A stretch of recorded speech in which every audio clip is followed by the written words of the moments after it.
Alright guys, so it's a new day and look what I have here. So I already opened the box. I was too excited to record it, but look. So we ended up ordering some nice coilovers for the Z, and the cool thing about these is that these are true coilovers. So I don't know if you guys know the difference between true coilovers and regular coilovers.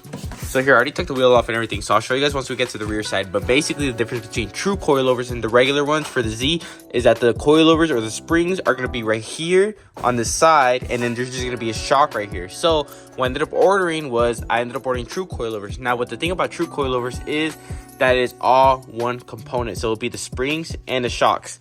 So we ended up moving up with those because they're way better for track, and honestly once the Z is paid off, I'm definitely going to want to track the car. So let's get to installing these. I know I already started off without you guys, I'm sorry. I'm usually pretty on top of this. I usually start off with you guys, but for now, let's get to taking off the coilovers and go from there. The wheel's already off, everything's already off, and I'll catch you guys once this coilover is off or somewhat there. Alright guys, so I'll be honest with you guys, I'm a little bit lost. I've been trying to find a YouTube video on how to take these apart, and the part where I'm lost is, so here's a bolt for the bottom part. I get that part easy, right? No, sway bar end link appears to be connected to the bolt, so I don't know if I'm gonna have to take off the sway bar or disconnect the sway bar and end link, or I don't know exactly what to do. Let me watch another YouTube video and I come back to you guys on what I figure out. Real quick guys, I wasn't gonna go too far in detail on how to do the coilover swap, but dude, literally nobody on YouTube does a full YouTube video. So let me show you guys what I struggle with or how I got through it. So first off, I'm gonna do this. It might not work, but I'm gonna take off the top part. Basically what this is gonna end up doing is gonna allow the coilover to sit back down and not put so much pressure on that bolt. And what I could do is get a hammer and tap the bolt out. That way I don't have to take off the sway bar end link or whatever the fuck this is. So let's try this method out first and I'll let you guys know if it works. All right, so we now have the coilover off, and bro, look at the size difference. I think this is like a straight up 1.5 inches or maybe 2 inches of difference. So here, let me show you guys what I did. So first of all, I was a little bit confused. So yes, you are gonna have to remove the sway bar end link, but it's literally super duper easy. All you have to do is just jack it up a little bit, hammer it out, and boom, you guys should be good to go. Remove this bolt and then this one. So it's gonna be like this. What I did was I got an extender and yeah, just hammered it through just like that. So super easy. Undo the bolts from the top, and now it is time to put this brand new coilovers. And bro, these, I think, here, let me see what these are for. These, I built these for when I was custom making these. I had these custom made for tracks. So these are 12 in the front. That's insane, bro. It's gonna be a bumpy ride.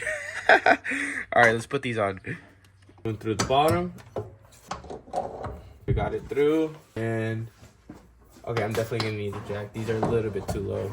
Okay, so now we got the coilover in and we got the screw sort of in. It's time to connect the sway bar link again. So the way we're gonna do this is we're gonna raise it up enough to the point where it matches and can go through it. So let's start raising up this car. Now honestly, I do not care. It didn't go all the way in. When we bolt it up, we get the nut for it, which is right here, and put it on. Should screw it all the way. All right, moment of truth. We got a piece of wood just in case. Oh. Okay, so now we're moving on to the rear. I already adjusted the coilover. I figured out how to do one, so now I'm gonna show you guys how to do one professionally. So first off, jack up the car and put on jack stands. As you guys can see, it's already on jack stands. Let's take off this wheel.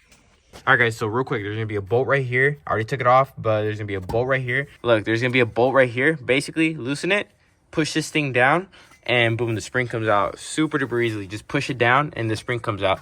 So now what we're gonna have to do is we're gonna have to take off those two bolts. So take off this one and that one. So let's take them off real quick and let me show you guys the next step. All right guys, so now that we have those two bolts taken off, this is what I literally do. So there's basically nothing stopping the coil from going out of place. So what I do is I literally, this might be a little ghetto, just kick it. There we go. Now it's out. All right guys, so we have the old coilover out now, and look at the size difference on this. So I think this is like what, like 4 or 5 inches maybe. This thing is gonna be super duper low. So now we got the coilover out. Let's install the new BC Racing true coilovers. All right guys, so now the coilover's inside. Now we're gonna be placing the wheel back, and then we're gonna be lowering the car to see the final review. All right guys, let's lower it.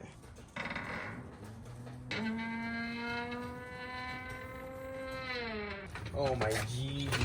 Alright guys, now that my car is low, let's try getting out of the driveway. And dude, that looks so much nicer, bro. Look at that. Alright, let's see if we can get out of the driveway.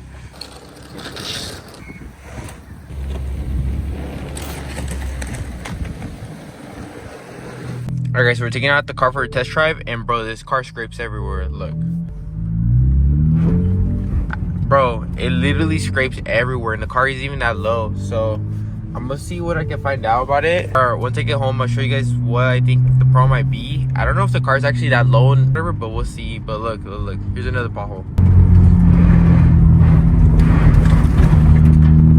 Bro, it literally scrapes even when turning. Like, look. What the heck? Is there something dragging on my car? Alright guys, so looking underneath the car, it appears to be a 10, or is this a 12? It appears to be 3 10s holding up this little flat piece, and this is the piece that's been scraping everywhere. So we're gonna loosen up the screws, and hopefully it comes off. If not, we got the Sawzall ready to just go boom and cut it straight off. So let's see what happens. Alright guys, so I think alright, what the heck? So why did Nissan add this? It's literally just 3 screws, and it makes my life a whole oh my G, what the fuck is that? I need to back the fuck up a little bit. That shit's huge. Anyways, yeah, we got the shit off. Mr. Nicey B. Alright guys, so right now we're testing out the car for the coilovers. Honestly, bro, the car doesn't scrape no more. Look at this.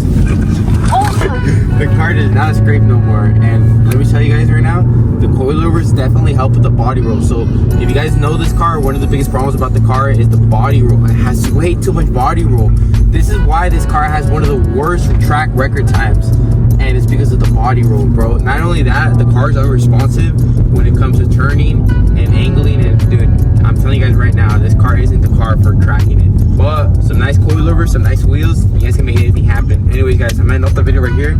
I'll catch you guys on the next one. Right now we're on our way to a car show, so I'll see you guys there. Peace.